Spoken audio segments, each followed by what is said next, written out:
thanks for coming to the gallery today. You're welcome. Really excited for the show. Maybe you saw the review in the Inquirer today about it, so we're really excited for that. Michelle actually had the idea to team up with Anda, so we're really grateful that she did that. So we have Anda Dubinskis and Michelle Oosterbaan with us, and they're going to speak about the show and their work and their background and what they think of it together and all that. So let's give a warm welcome to Anda and Michelle.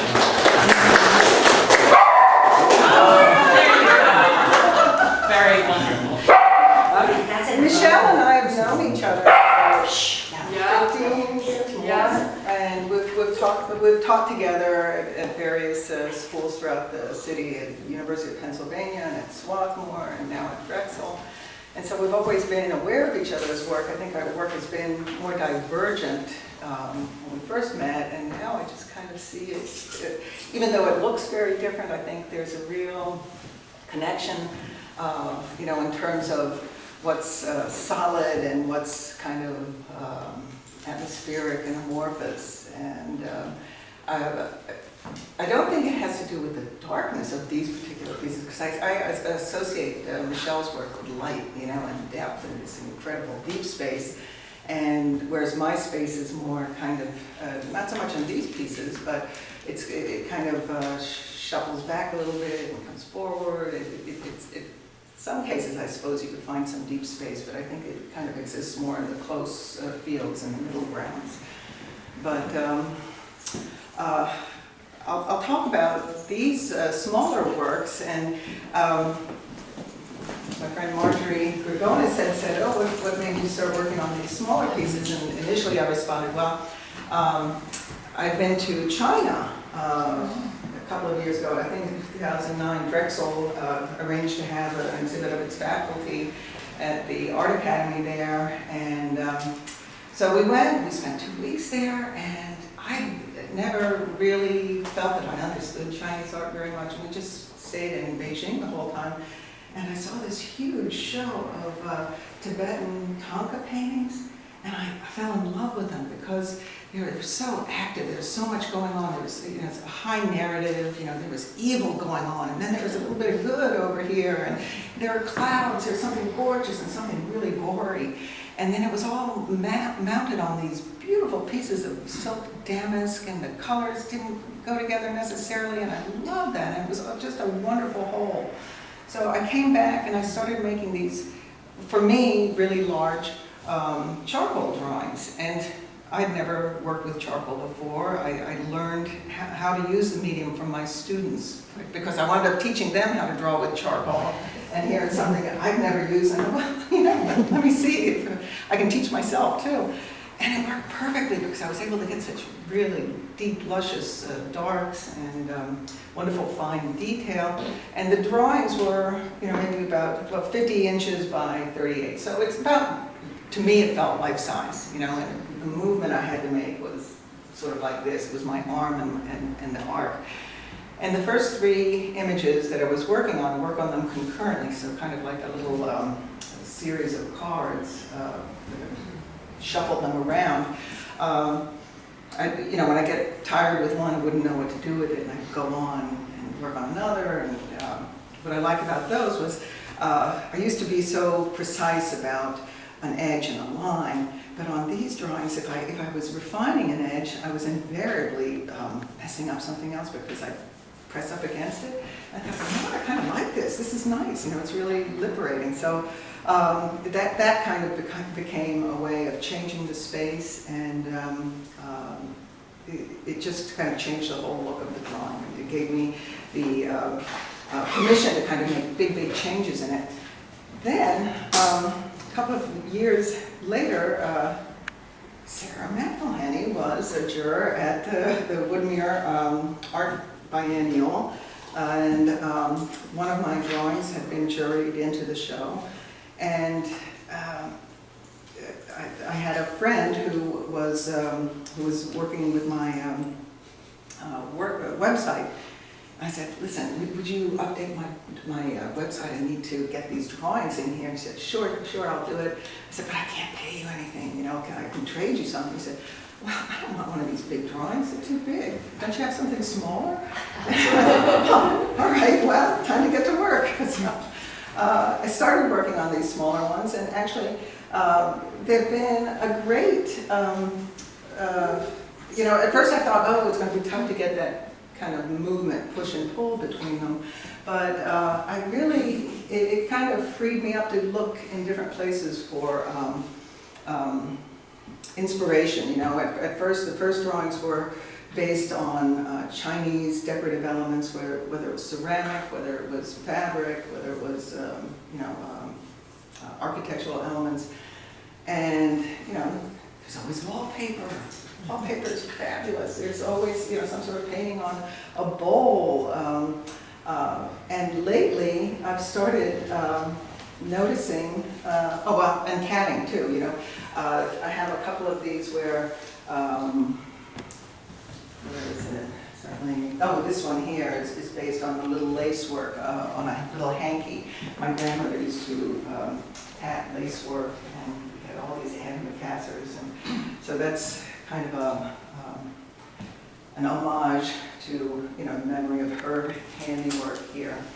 I also teach figure drawing at Rustle, and it's a kind of a segue course from figure drawing into fashion. So I started looking at fashion magazines, and you know, there's all this ornate stuff going on there. There's jewelry. So, you know, Kylie Jenner, or no, Kendall Jenner was wearing something that was similar to this. So I'll go to work, I'll put that in there. I'd seen this show at Arcadia University a couple of years ago. I think one of the best shows I've ever seen anywhere about the Shiva Linga paintings. These very, they're about meditation, I guess, you know, and it's this big dark void in the center of the image, and it's Krishna before he's born. Oh, I love that, you know, there's nothing there, except there's a tiny little occurrence on the outside. I said, I want to make those, you know, I just love them so much. Well, I made it, but I couldn't stop, you know, and all of a sudden my reductive sensibilities become much more additive.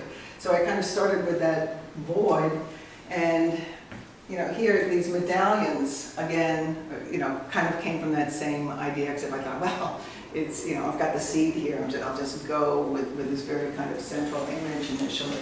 And this thing here was that emptiness. So sometimes I take a drawing, and I start with, you know, I say, oh, paisley, you know, I'm interested in this paisley element from a piece of wallpaper. What am I going to put in front of it? Something that looks kind of cabbage-like, perhaps. Oh, and then I can push this fern type of thing behind it. So they just kind of evolve. They move around. This one too, it's it's like, it almost has like a piece of romaine lettuce down at the bottom, but the leaves that surround it, one of them is kind of lovagey, and the other one is more celery-like. I don't know. I like the idea of, you know, usually my work is not that centralized in these smaller ones. It seems to be very symmetrical. But if you look at them closely, you know, they're similar elements, but they're not exactly the same sort of thing here. I went to California earlier this year, and this is an art column element that I saw at the Getty Museum. These guys, this has a very different kind of space in it, but it almost has this little kind of an entryway, a little tabletop surface that you kind of come in, and something very solid is laying on it, and then we've got this dense mush, and it kind of disappears in the center. So sometimes, you know, I say, okay, I want to have an empty or a light center and two dark things on either side, or, you know, maybe I'll just start with something down at the corner here and keep this relatively light going out here. This was a beautiful little black tatted jabot, a little decorative element in a Vogue magazine. Some beautiful blonde model was wearing it. You know, and, everything else kind of came out of it. What I've come to love is this, this idea that when you're drawing, it's not just putting things down. Calligraphy has been very important to me, having the line. Oh my God, I don't know you.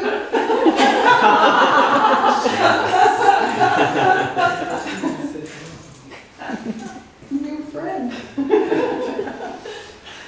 But I feel that I can step away from that. What I like about calligraphy is you've got the line, you've got to control that line, and what you're doing is you're creating a shape inside and you're creating a shape outside. And so I feel like that's a concern that's going on in all of these images here. But hopefully I daydream. I like to don't like to listen to music so much when I'm doing these, but I like to have somebody reading or talking or some sort of human presence, some sort of voice aloud. And I loved in Edie's review where she said, oh, she kind of makes a fairy tale out of a little posy or something in the center, and it just kind of wanders off somewhere. I said, it's kind of true.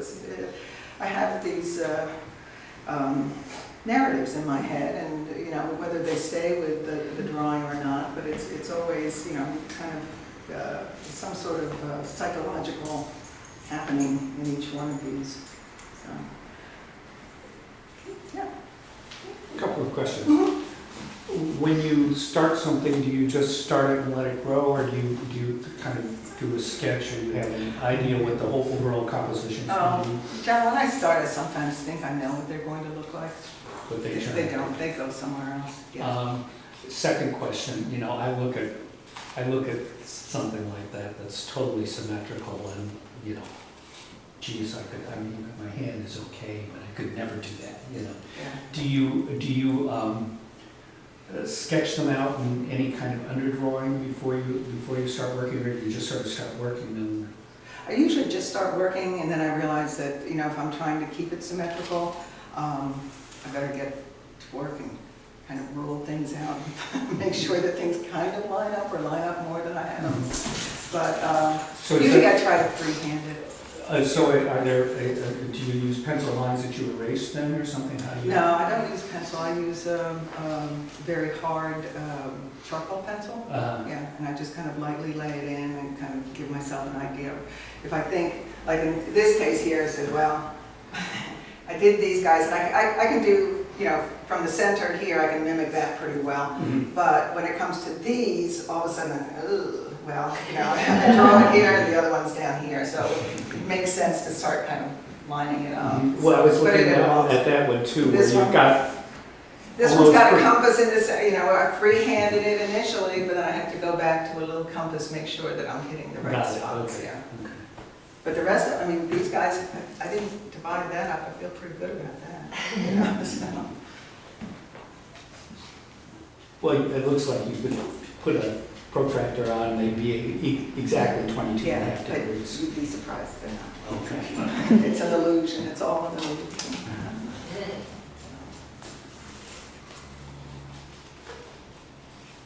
Well, I'm impressed, Anda, because they're so small. I like things big, but you still maintain the sense of atmosphere in such a small thing. That's what I kind of key into first, the detail, and then the opposite of that, the atmosphere, which I think we talked about, like, it seemed to be a bridge between our work, even though we handle it differently. But you have this sense of depth in such a small format. It's like 8.5 by 17 or something. That's pretty evocative, of another landscape or like of the daydream to me. That's like a trigger. Well, too, what I like about these two is that, you put them together, but there's a shuffle that goes with them too. So there's a movement around that, and I think that that's a similarity too. Putting something down, and think, it doesn't work there, and move it somewhere else.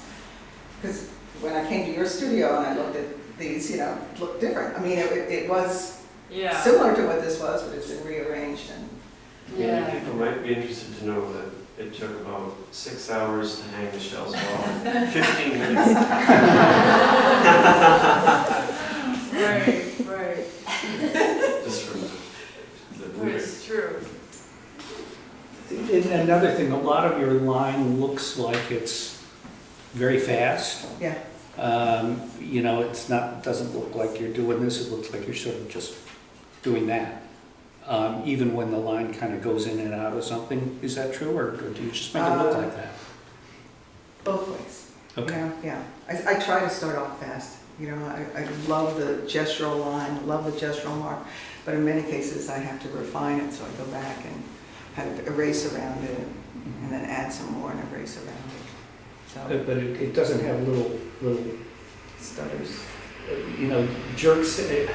Jerks are the wrong word, but when you, for instance, when you see painters who do spirals, you know, if you don't do a spiral absolutely perfectly, your eye just picks it out right away. And it looks like you sort of can just do that, but somehow it comes out that way. Yeah. I try to make it look effortless, but It does. There's plenty of effort in it. So I really like, for me, they're really abundant, and so that there's a sound, like they're abundant, soft, and then you feel like they're like armor that's kind of decorative or embellished on the surface, Okay. but then there's a conversation behind it that we can't get to. Okay. So when you said that you listen to something, whether it's an iPod or whatever, it seems like there's something behind there. Yeah, this one was the book on Scientology, Going Clear. So, you know, this is about... Oh dear. And I even saw L. Ron Hubbard's place in New Jersey, at the beach, where he wrote Dianetics in New Jersey, which is crazy. Yeah, on the beach. It's been preserved as a cute little beach house. So I felt lucky. So this kind of promises, you know, they kind of pull you in. I had a cousin who she's a seeker, and one of the things she was kind of looking for was, you know, an answer in Scientology. And I guess after a while she realized that it wasn't going to give her the answers that she wanted, but they wouldn't let her leave. And she claimed she was kept prisoner in an upstairs bedroom, and she escaped by climbing out the window and down a tree. And so I kept that in mind when I was, you know, kind of making this. So there are things that are not evident, you know, in here, and certainly I wouldn't expect anybody to pick up on that, but it's, you know, there are things that engage me, kind of making these funny little narratives. Well, there's an obsessiveness, you know, to the, like, so much beauty, and then where does the decay come from? You know, you never show the actual opposite. It's interesting. Yeah. Or it's in the background. Well, you know what, if you had asked me 10 years ago if this is my work, I'd say never, you know, because my work was like single figures on a flat ground, you know, so it was so different. I mean, it had to do with a narrative, it had to do with maybe a psychological state, but it was so reductive, and now all of a sudden it's dense and full of stuff. Do you miss that at all? Me? Yeah, but there's No. not a narrative where there isn't such No, an I feel like honesty. there's a narrative to me, you know, I still have some sort of story going on. With the figures, they started feeling stupid to me, the stories, you know, like I couldn't justify them enough, you know, so. And this makes more sense to me now. Well, maybe you just saved up all the description. And Yeah, then that's right. you're It's all piling coming out now. all the information into these little, you know, chests, so like, you know, jewel boxes. But the viewer doesn't need to know what the narrative is, No. which is actually something that That's bothers a me relief. about a lot of work these days, that Yeah. I sort of need to read a tone to be able to understand what Yeah. the work's about, and it's just there, you know. Well, I guess my fear with these is that they'll be seen as just decorative, but I hope that, you know, there's something more than that, you know, that they're kind of a little dreamier than that kind of, maybe a short little poem, you know, something's being said there. Well, you know what Frank Stella says is what you see is what you see. And I mean, and Alex Katzer says that no narrative, Yeah. what you see is what you see. Yeah. So it's what you bring to it, I guess. Yeah. Yeah. Yeah. I'm curious, you referenced architectural elements in these pieces, and your talk about China, so you have an interest in architecture. Do you ever reference like Beaux-Art architectural presentation drawings? You know, Because these are very much akin to that. Yeah, Quality they are. craftsmanship, yeah, and particularly detail Yeah. drawings. They're very, that fluidity. yeah. So I'm curious if you ever look at them because they're just. Well, they're you so know, smart. when I was younger, I used to look at them a lot, you know? And I think it's just something that's kind of innate in me right now. And now, I think I'd almost be scared to look at them because I feel like I'd stay too close to a source. Yeah. I wouldn't want to diverge from them, you know, they're too wonderful.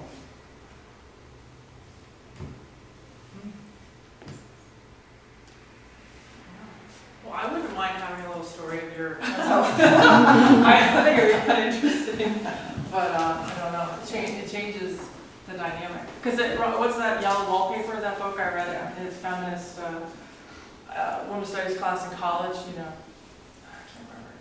By Charlotte Perkins. Yeah, yeah. Yeah, it's really powerful. The overwhelming, obsessive, That, I mean, that, they almost feel like, as I'm looking at them now, maybe it's the quality of light now, but it almost feels like one piece, you know, I feel like you arrive, like they do arrive at like a big. Yes, I think that they Yeah. work together that way, you know? Like this one, I had shown that particular piece in a more empty state. I wanted it to be about the air, and it looked too empty in the end, so I wound up kind of filling in that lower left-hand corner a little bit. But I'm at the place where I'm trying to think, well, what would it look like if it was just paler? You know, maybe not as much darkness to it, maybe. I've started working on some that are working with script. So these